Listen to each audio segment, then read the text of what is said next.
History remembers kings and conquerors, but sometimes the greatest dramas belong to those who never wore the crown. Edward, son of Edmund Ironside, was born into fire and exile. He was the last true heir of Alfred the Great's line, a prince who should have grown to reclaim his father's legacy. But fate denied him. Torn from England as a child, raised in distant courts, he lived his life as a wanderer, a shadow king whose destiny always lingered just beyond his grasp.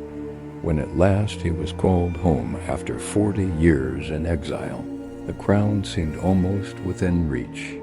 Yet within days of setting foot on English soil, Edward the Exile was dead. Some whispered poison, others fate, but all agree his was a story of promise broken, of a dynasty that slipped through history's fingers. This is the tale of Edward the Exile, the king England almost had, but never knew. Edward was born around 1016, the son of King Edmund II Ironside, the warrior king who had fought 5 battles against Conquest the Dane. But Edmund's reign was short, barely 7 months before he died, likely murdered. In November 1016, Edward was an infant, his brother Edmund even younger. They were the last hope of the House of Wessex. But in that year, England was already lost. Canute, victorious at Ascendon, claimed the throne. The fate of the baby princes was sealed by politics. Canute could not allow rivals to grow into men. Some sources say he ordered them killed, but instead, the boys were spared thanks to an oath or the intervention of nobles and sent abroad. Exile, not death, would be their destiny.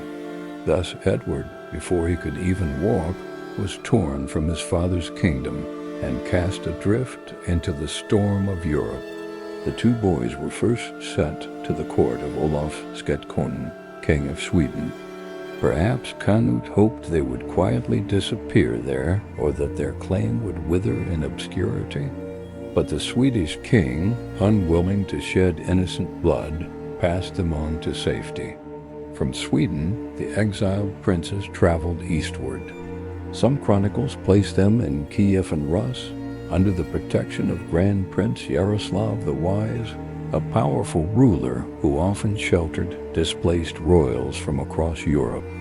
Eventually, Edward found his long-term home in Hungary, at the court of King Stephen I and later his successors.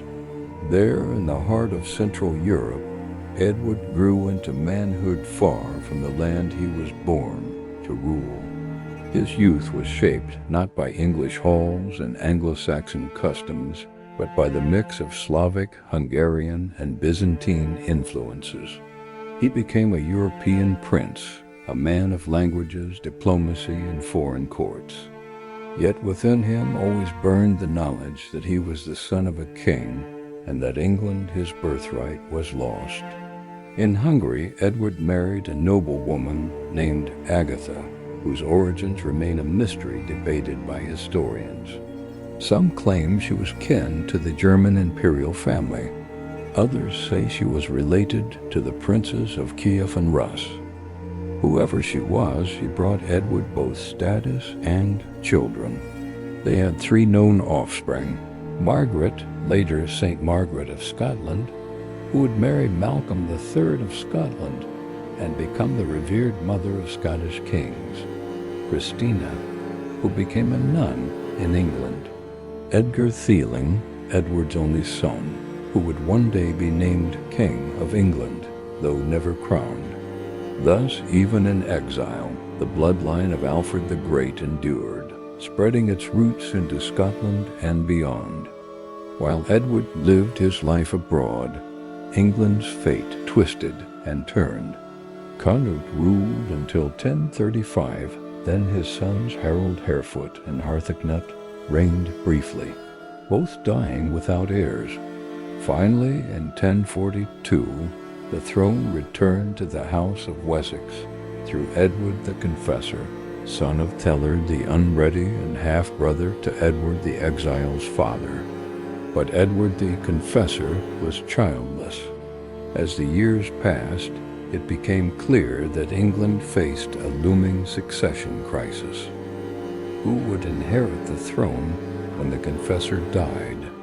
The obvious choice was Edward the Exile, rightful heir as the son of Edmund Ironside. By blood, no one had a stronger claim, and so after 4 decades abroad, the exiled prince was summoned home. In 1057, Edward the Exile finally returned to England. Imagine the scene, the long-lost prince stepping ashore, the last living son of Ironside, his very presence a reminder of a dynasty thought lost.